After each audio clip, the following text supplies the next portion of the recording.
Selamat siang, Assalamualaikum warahmatullahi wabarakatuh. Waalaikumsalam warahmatullahi wabarakatuh. Selamat siang semuanya, gimana kabarnya hari ini? Baik, Pak. Baik ya. Oke, jadi siang hari ini saya ingin melanjutkan pembahasan kita terkait operan conditioning ya dari Skinner ya, atau teori pengkondisian operan ya dari Skinner. Namun sebelumnya saya harus menjelaskan kembali ya overview mata kuliah ini. Jadi mata kuliah ini adalah mata kuliah psikologi belajar. Ya. Mata kuliah ini adalah mata kuliah baru di kurikulum 2024. Kalau dulu nama mata kuliahnya itu psikologi pendidikan dan pembelajaran. Lalu kemudian ketika kita melakukan rekonstruksi kurikulum kemarin, akhirnya psikologi pendidikan dan psikologi belajar itu dipisah ya. Karena memang keduanya ini memiliki CPMK yang berbeda gitu ya. Jadi ini adalah mata kuliah psikologi belajar ya. Mata kuliah ini bobotnya 2 SKS ya. Dan mata kuliah ini memiliki 4 CPMK ya, di mana kemampuan akhir yang diharapkan capaian mata kuliah dari psikologi belajar ini adalah nanti kalian diharapkan mampu menjelaskan konsep dasar ya. Ini konsep dasar loh ya, konsep dasar teori-teori psikologi kaitannya dengan belajar. Kalau konsep dasarnya saja kalian tidak paham atau masih ambigu gitu ya, masih ragu-ragu atau masih abu-abu, itu kan nanti akan berdampak kalau kalian mau melanjutkan ke jenjang profesi atau magister kan ya.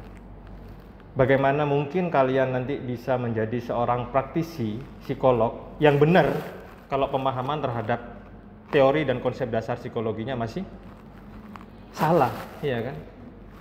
Misalnya konsep dasar behavioristik ya, konsep dasar kognitivisme dan sebagainya. Itu harus menjadi kemampuan yang diharapkan itu dikuasai oleh mahasiswa setelah mengikuti perkuliahan ini. Yang kedua adalah menjelaskan dinamika belajar dan perspektif teori belajar ya.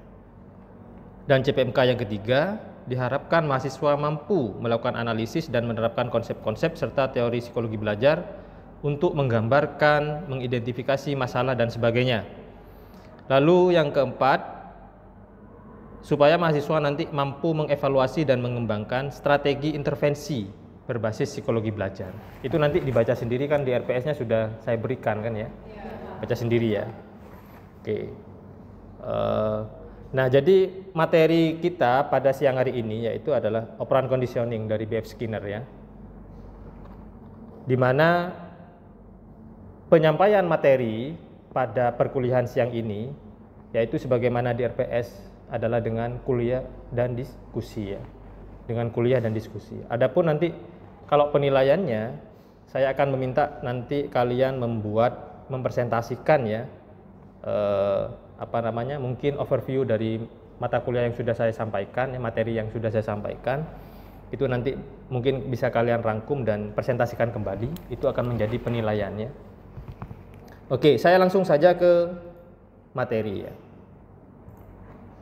Nah, pengkondisian operan B.F. Skinner. Ini saya katakan ini ilmu yang mahal, tapi memang benar mahal. Karena tidak semua orang itu pemahamannya benar terhadap ini. Dan kalian beruntung diajar oleh saya. Ya beruntung ya. Enggak, artinya behaviorisme ya, teori behaviorisme itu adalah teori yang fundamental, teori yang dasar gitu ya. Tetapi pemahaman orang itu terhadap teori ini itu tidak saklek gitu. Bukan tidak saklek masih ada beberapa yang keliru ya dalam memahami behaviorisme itu. Dan umumnya orang psikologi itu beranggapan bahwa yang benar-benar psikologi itu psikoanalisa, benar nggak sih? Benar nggak sih? Yang benar-benar psikologi itu psikoanalisa. Kalau nggak klinis nggak psikologi kan gitu kan pemahamannya orang. Ya. Padahal basic dari teori dasar terutama dalam teori belajar ya, modifikasi perilaku dan sebagainya itu adalah behaviorisme. Ya, behaviorisme adalah teori yang paling dasar, fundamental ya dalam proses manusia, perilaku manusia, modifikasi perilaku dan sebagainya. Gitu ya. Nah, saya ingin memberikan pemahaman yang jelas terhadap teori ini ya. Nah, oke. Pertama, apa operan conditioning ya? Jadi teori ini menjelaskan bagaimana perilaku individu dapat dibentuk melalui konsekuensi yang mengikuti tindakan tersebut ya. Jadi perilaku itu tergantung dari apa? Konsekuensi ya. Perilaku itu tergantung dari konsekuensinya. Apakah perilaku itu akan diulang atau perilaku itu akan berhenti, itu tergantung dari konsekuensi yang mengikuti perilaku itu. Ya. Misalnya saya nyapa Wilujeng misalnya. Tapi Wilujeng buang muka gitu kan. Itu kan konsekuensinya ya. Maka perilaku berikutnya mungkin saya tidak akan nyapa lagi. Ya. Jadi perilaku itu tergantung dari konsekuensi. Makanya nanti kita akan berkenalan dengan kontingensi 3 terma dari antecedent, behavior, dan consequence itu ya. Yang apa namanya yang terkenal dari teorinya Skinner. Jadi intinya perilaku yang diberi reinforcement, apa reinforcement? Bukan hadiah. Reinforcement apa? Penguat. Perilaku yang diberi penguat ya, cenderung diulang perilaku itu. Penguat itu apa? Ya misalnya senyuman gitu ya, pujian, permen ya misalnya. Tapi sesuatu atau objek itu bisa kita klaim itu adalah reinforcement ya. Kalau katanya Skinner itu kita harus lihat dari efek perilakunya. Paham nggak? Kalau misalnya ada anak yang bisa berhasil menjawab pertanyaan saya dengan benar, lalu saya kasih permen. Apakah permen itu reinforcement? Ya. Dari mana? Karena ketika dia berhasil melakukan dia. Iya. Apakah permen itu reinforcement? Apa? Bisa jadi. Belum tentu. Kan lihat efek perilaku selanjutnya. Kalau setelah saya kasih permen dia nggak mau jawab lagi, karena mungkin dia sakit gigi, maka permen itu bisa jadi punishment. Nah nanti saya tampilkan dalil dari Skinner. Skinner langsung yang ngomong itu di bukunya Learning of Theory yang Hargenhen itu. Ya, kan memang pemahaman orang di Indonesia pada umumnya itu salah terkait itu. Nanti saya jelaskan lebih lanjut. Intinya perilaku yang diberi reinforcement cenderung diulang, sementara perilaku yang diberi hukuman cenderung berkurang ya. Ya, jadi itu poinnya. Jadi kita lanjut dulu. Nah, selanjutnya kita mengenal istilah kontingensi 3 terma ya, kontingensi 3 unsur. Ini yang terkenal dalam teorinya operan conditioning. Ada ABC, antecedent, behavior, consequence gitu ya. Antecedent itu stimulus sebelum perilaku ya. Lalu behavior itu respon atau perilaku, lalu ada consequence yang mengikutinya. Misalnya ada guru memberi soal, itu stimulusnya. Siswa menjawab benar, guru memberi ujian. Besoknya siswa menjawab benar lagi ya. Kalau ini adalah reinforcement ya. Tapi kalau pujian itu punishment, kan bisa jadi pujian itu punishment. Ada kan orang yang nggak suka dipuji? Misalnya saya gitu. Saya nggak suka dipuji orangnya. Jadi kalau dipuji bisa jadi saya yang besok gak jawab lagi ya. Jadi pujian itu bisa jadi punishment kan? Tergantung efek perilaku berikutnya. Itu yang harus kita lihat. Apakah perilakunya itu meningkat atau perilakunya berhenti, ya? Atau perilakunya menurun. Nah poinnya adalah di situ. Oke, kita bisa lihat contoh ini pada gambar eksperimen yang ini. Ya. Jadi ada antecedent ya, adalah kejadian yaitu makanan yang keluar. Perilakunya adalah menekan tuas, ya. Itu behavior. Maka konsekuensinya si tikus akan makan, ya. Maka perilaku menekan tuas itu akan diulang. Karena konsekuensi yang dia dapatkan itu menyenangkan bagi dia. Begitu ya. Ya, konsep pengkondisian itu seperti itu. Ya. Konsep pengkondisian itu seperti itu. Kita di kehidupan sehari-hari itu bisa lihat ya segala misalnya di sirkus dan sebagainya itu bisa kita lihat perilaku-perilaku akibat dari pengkondisian. Nah, ini lanjutannya adalah Skinner menyebutkan bahwa teorinya ini diistilahkan dengan analisis fungsional ya. atau disebut dengan analisis kausal stimulus respon ya.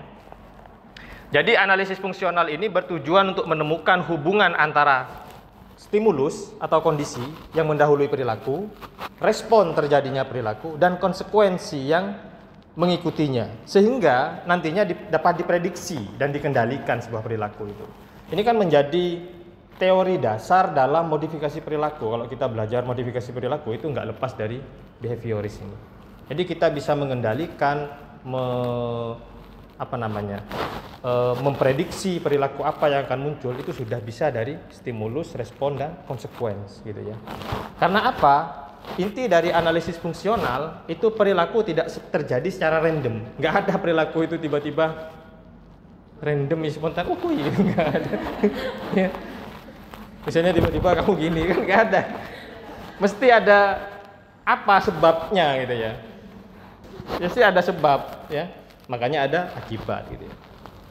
Nah, seperti itu. Jadi perilaku itu semuanya ya tergantung konsekuensinya. Dengan mengubah stimulus dan konsekuensinya, kita ini akhirnya nanti bisa membentuk, mempertahankan atau mengurangi perilaku. Kita bisa memodifikasi perilaku sesuai dengan yang kita mau. Ya. Nah, teman-teman, ini yang sangat penting yang saya katakan tadi. Kalian beruntung mengikuti kelas saya ini. Ini. Ada beberapa istilah dalam pengkondisian operan yang sering orang itu kebalik-balik ya, atau bingung. Adalah reinforcement positif negatif dan punishment positif negatif. Ayo sekarang saya tanya, apa itu reinforcement positif, apa itu reinforcement negatif, apa punishment positif, apa punishment negatif? Yang namanya reinforcement ya, itu untuk meningkatkan perilaku ya, to increase behavior gitu, untuk meningkatkan perilaku.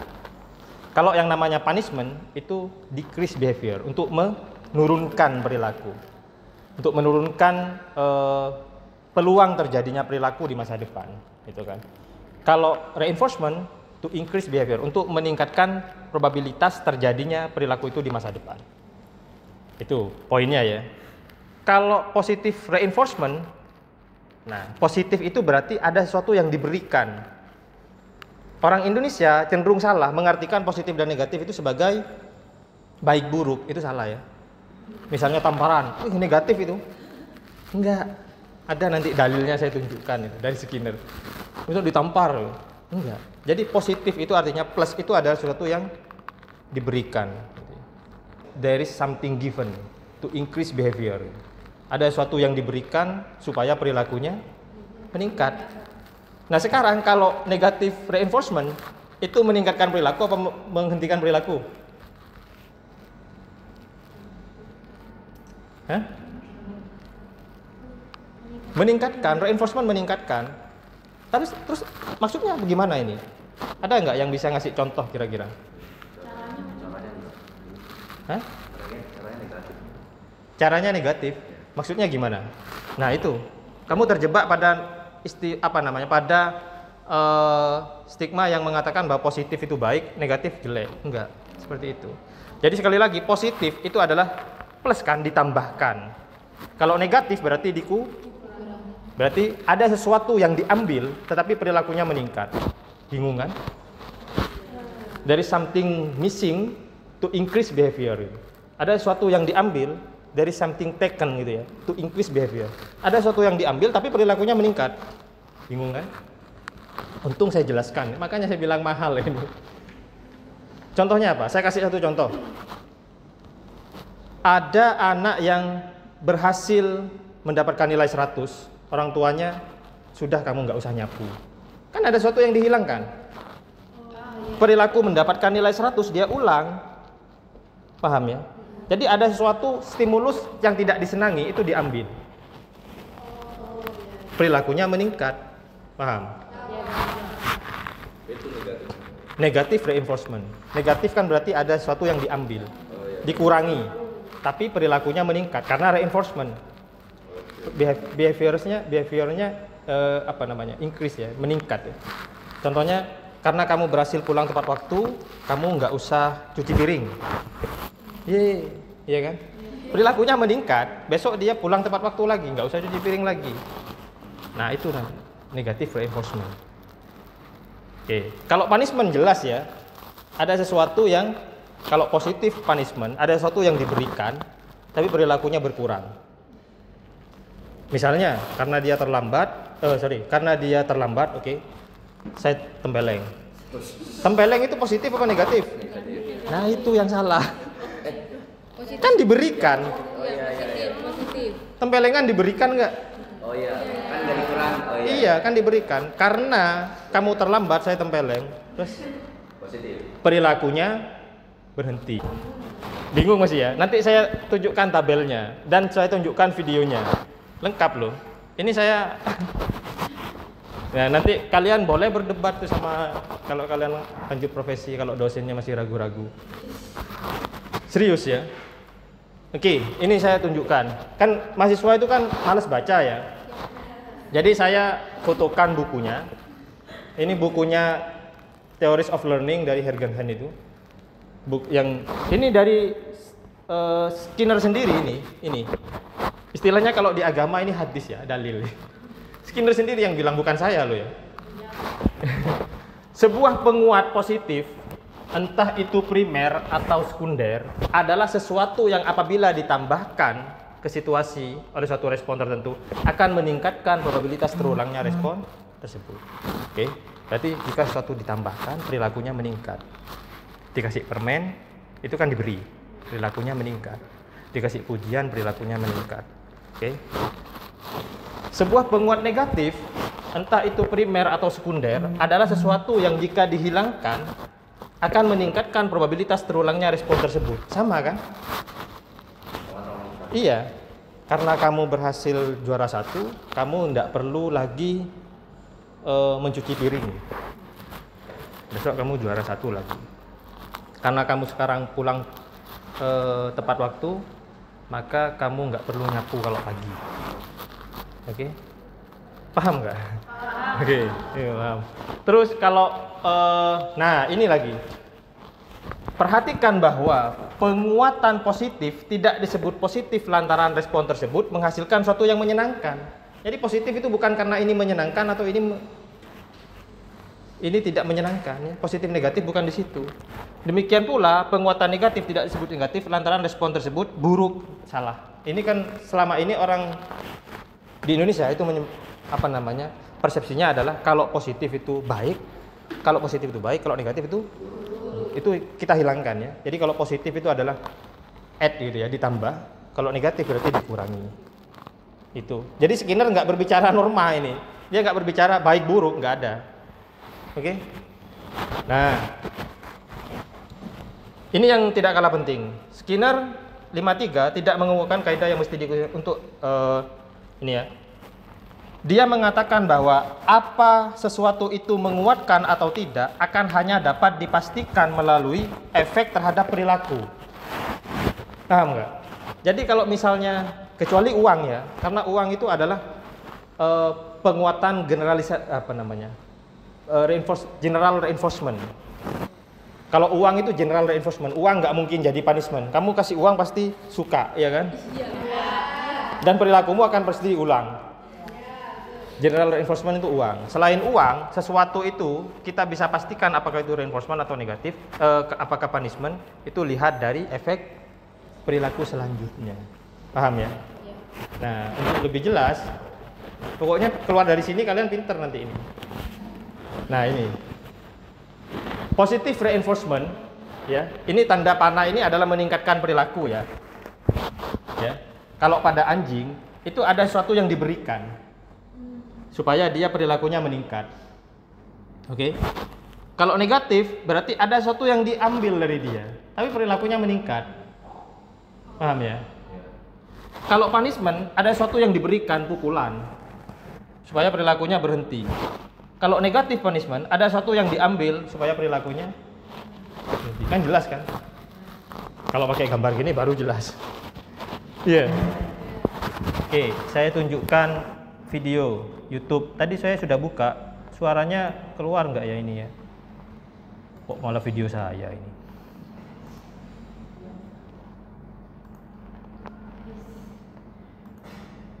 Nah ini, oh iya, keluar suaranya ya. Iya. Kita lihat sebentar saja, nanti saya lanjutkan penjelasannya. Nah, ini saya ulang dari sini ya. Saya kasih teks apa enggak? Iya, teks aja ya.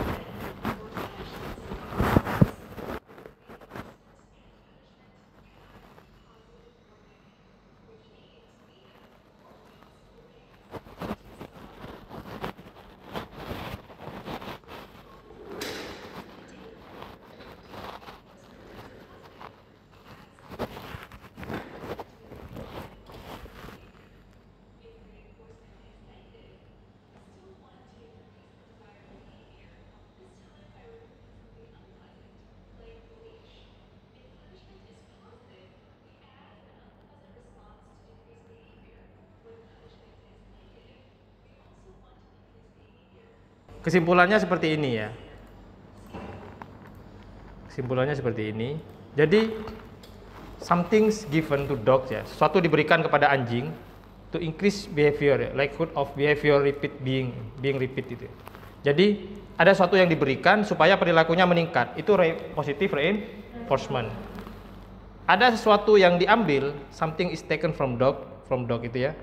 Supaya perilakunya meningkat, oke? Decrease behavior itu punishment itu untuk menghentikan perilaku. Ada sesuatu yang diberikan kalau positif. Kalau negatif ada sesuatu yang diambil tapi untuk menurunkan Jadi intinya reinforcement itu pasti meningkatkan. Namanya penguat ya. Kalau punishment itu pasti untuk menghentikan atau mengurangi. Nah, sekarang saya kasih kuis ini. Yang pertama, karena berhasil mendapatkan nilai bagus, ayah Adi memberikan mobil-mobilan. Semester selanjutnya Adi kembali mendapat nilai bagus. Ini apa ini? Reinforcement apa? Oke, masih muda ya. Oke, selanjutnya karena pulang malam Luna dipukul oleh ayahnya, tetapi besok dia kembali pulang malam, dipukul lagi, pulang malam lagi. Nah ini. Maka pukulan di situ posisinya apa? Hah? Pelan-pelan. Kamu apa? Punishment apa? Punishment positif atau negatif? Negatif. Kenapa? Karena setelah dipukul dia kembali pulang. Bingung. Ayo kamu. Punishment positif. Kenapa? Karena dipukul. Karena dipukul. Tapi perilakunya berulang toh? Iya. Kan tidak berhenti itu perilakunya. Kamu apa? Punishment negatif. Kenapa negatif? Karena pukulan itu tidak menyenangkan. iya. Nah, Berulang. salah. Masih salah. Iya mas, berarti mas. Punishment positif. Apa? Reinforcement positif. Nah, ini yang benar. Kamu? Oh iya. Kamu apa, Mas? Punishment positif. Punishment. Oke. Kamu yang benar. Kenapa? Karena itu kan reinforcement berupa pukulan tadi kan memberi pukulan. Terus, Positifnya itu ada yang diberi. Itu kenapa reinforcement? Karena dia perilakunya masih meningkat. Berulang. Perilakunya meningkat. Itu kan? Karena pulang malam, Luna dipukul oleh ayahnya. Pukulan ini kan sesuatu yang diberikan. Positif berarti. Lalu besoknya Luna pulang malam lagi, perilakunya diulang, berarti kan reinforcement.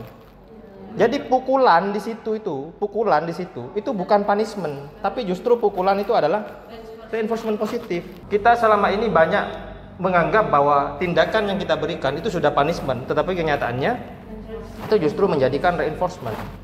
Sama seperti contohnya mengeluarkan anak dari kelas itu. Kan banyak dilakukan guru BK itu ya. Justru mengeluarkan anak dari ruang kelas itu saat pelajaran, itu anak seneng loh. Besok diulang lagi, berarti dikeluarkan itu adalah reinforcement. Positif apa negatif? Kok positif, kan dikeluarkan? Ukuran negatif. Negatif, kan ada yang dibuang kan. Kesempatan mengikuti pelajaran dibuang. Yang berikutnya, karena berhasil mendapat nilai 100, Aldi dibebaskan dari tugas menyapu rumah setiap pagi. Lalu Aldi mendapat nilai 100 lagi. Apa ini? Nah, pinter sudah. Berarti saya berhasil ini mendidik. Berapa ini? 9 nih. Karena peringkatnya menurun, ayah Adi menarik fasilitas yang diberikan seperti mobil, ATM, tetapi prestasinya makin menurun.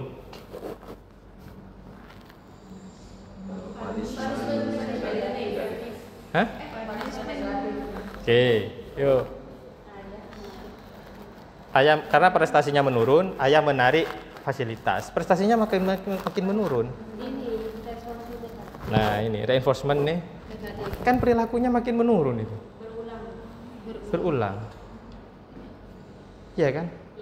Karena ramai di kelas, beberapa siswa dihilangkan kesempatan belajarnya dengan dikeluarkan dari dalam kelas. Namun besoknya mereka ramai lagi. Apa? Iya, tadi sudah. Kalau salah ini terlaluan. Reinforcement negatif. Mengeluarkan siswa dari kelas itu ternyata selama ini tidak efektif untuk sebagai punishment. Karena kebanyakan siswa itu suka ya. Bahkan besoknya dia mencari-cari alasan lagi supaya dikeluarkan dari kelas. Karena belajar bagi sebagian siswa itu stimulus tidak menyenangkan. Iya kan? Terutama belajar matematik. Matematika itu stimulus tidak menyenangkan. Sama kayak anjing tadi ketika diikat lehernya itu kan nggak menyenangkan bagi dia.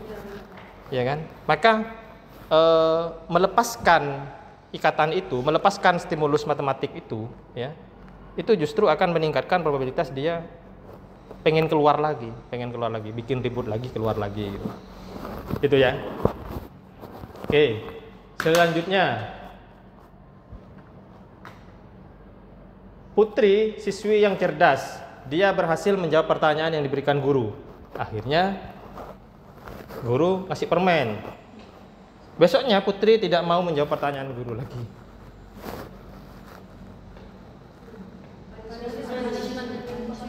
Nah, sip. Tepuk tangan buat kalian. Terakhir ini sudah. Aldi tersenyum pada Dina saat lewat di depannya. Dina membalasnya dengan buang muka. Berarti apa itu?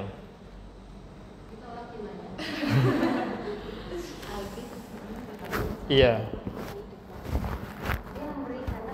Tapi responnya apa? Hah? Kedepannya dia nggak ada dia. Nah, berarti apa ini? Ya responnya apa dulu Pak? Pinter berarti. Iya, tepuk tangan buat kalian. Berarti ini nggak bisa dipastikan apakah dia reinforcement atau punishment, karena efek perilaku selanjutnya belum tahu. Kalau besoknya Aldi merayu lagi, berarti buang muka itu adalah apa? Iya, tapi apa namanya itu? Buang muka itu adalah reinforcement negatif, buang muka. Kalau besoknya Aldi tidak mau merayu lagi, berarti buang muka itu adalah punishment negatif. Paham? Karena masih yang banyak rancu itu adalah reinforcement negatif dan punishment. Gitu ya. Reinforcement negatif dan punishment itu banyak rancu. Umumnya banyak orang yang beranggapan bahwa reinforcement negatif itu seperti hukuman. Tidak. Ya. Itu bukan hukuman, tapi reinforcement itu meningkatkan perilaku dengan cara mengambil stimulus yang tidak menyenangkan. Gitu ya. Mengambil stimulus yang tidak menyenangkan. Apa yang tidak menyenangkan bagi kalian? Misalnya, saya harus bekerja cari uang. Oke, kamu nggak usah bekerja karena kamu sekarang sudah menjadi mahasiswa berprestasi. Kamu nggak usah bekerja, kamu tak kasih uang. Itu reinforcement